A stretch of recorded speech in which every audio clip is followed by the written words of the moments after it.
Mga boss, usap-usapan ngayon sa social media ang pagpunta ni PBBM Bukana Bridge sa Davao City, mga boss. So marami sa mga netizens ang hindi natuwa dahil sa sinasabing credit grabbing daw itong si PBBM. Dahil alam naman natin na sinimulan yon sa panahon ni dating Pangulong Rodrigo Roa Duterte. At marami yung hindi natuwa, lalo na yung mga taga Davao City, mga boss, nang sabihin niya na isa yon sa kanyang mga legacy. So narinig na natin, mga boss, ang paliwanag ng mga nakaraan na sinabi ni BP Inday Sara ito ay galing sa donation ng Chinese, mga boss, no, Embahada ng China. So dahil nga sa magandang samahan ng dating Pangulong Rodrigo Roa Duterte at ng China, so yun ay ibinigay ng China para sa mga taga Davao, mga boss, ang proyektong yon. So, sa mga marami ng Pangulo ang tinanong ng ganito, pero tanging ang sagot lang ni Pangulong Duterte ang talagang tunay na nakakamangha, mga boss. Pagdating sa mga proyekto na ginagawa ng kanyang nakaraang administrasyon ay mahirap or bihira namang angkin si FPRRD ng mga proyekto dahil sinasabi niyang hindi yung galing sa bulsa. Ang perang iginawa ng mga proyektong yan ay galing sa pera ng taong bayan.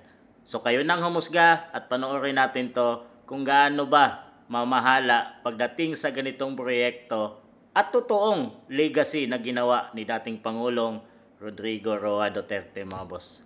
Ilang araw na lang, ilang linggo na lang ay huling State of the Nation address nyo na po.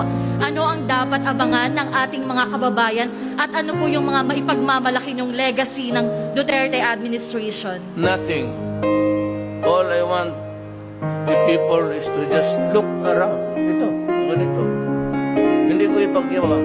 Una-una, hindi ko ito pera. That's not my money. All I want to say is that we built that's all.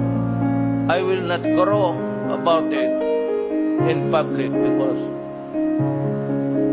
sabihin na ito, hindi mo pera yan. Bakit ka sige payabang yan? Of course, the industry of those who were really on the ground, sila Tugade, sila Villar, ayan, Beroya, General Beroya,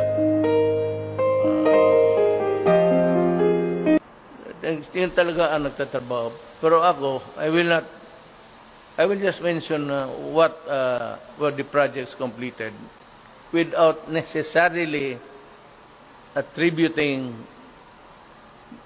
the miracle to me. Worker ako ng government, nagtrabaho lang ako. So wala akong dapat ipagyabang. Nandito lang ako to say that it is completed. But after that, I will shut up. It's not my style to banner.